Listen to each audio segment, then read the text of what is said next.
Merci de nous suivre et de vous abonner sur la chaîne des leaders Go 221. Issa Yeri Hamis, je suis étudiant en statistique à l'université Cheikh Anta Diop de Dakar et je suis auteur de ce roman-là qui vient de paraître chez l'Harmattan, intitulé Essou sur les traces de l'espoir perdu. Peut-on savoir le contenu du livre? Pardon? Et le contenu du roman. Qu'est-ce que vous voulez remplir?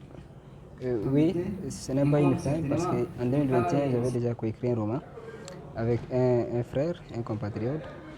Et ça, c'est mon deuxième roman. Donc ce n'est pas la fin. Je vais toujours continuer à écrire parce que nous sommes dans une société qui donne tant à écrire, tant à dénoncer et tant à dire. Le livre, combien de pages?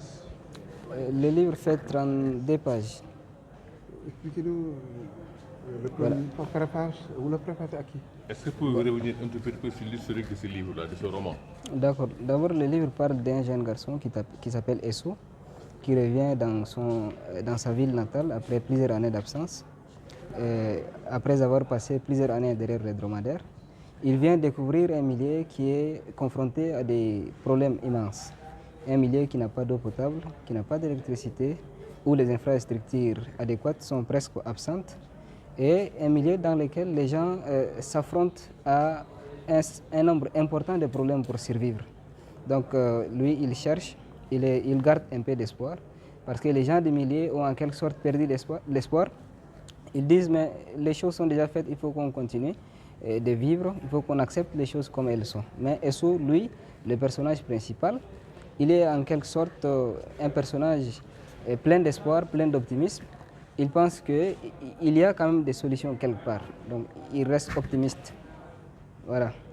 Et le livre est composé de 5 chapitres.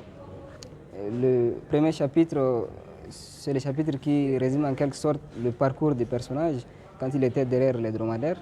Le deuxième chapitre, c'est quand il vient dans sa ville natale. Le troisième, le quatrième, ainsi de suite. Donc, en quelque sorte, le livre, tous les chapitres abordent en quelque sorte les problèmes dont rencontrent les gens du milieu. Vous parlez des traces d'un espoir perdu, en fait. Et puis quand vous parlez de ça, on pense forcément à la jeunesse. Vous, en tant qu'auteur de ce livre, quel message que vous voudrez lancer surtout les jeunes qui ont perdu espoir maintenant? D'accord, le message que je lance, c'est en quelque sorte un appel à l'action.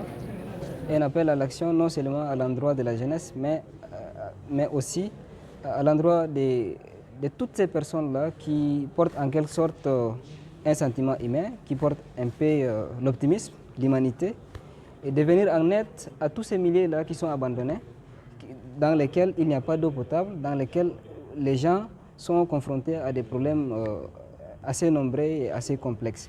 Et ces milliers-là ne sont pas seulement au Tchad, ils se trouvent aussi ici au Sénégal, dans plusieurs régions du monde. Et voilà. Peut-on attendre d'autres publications?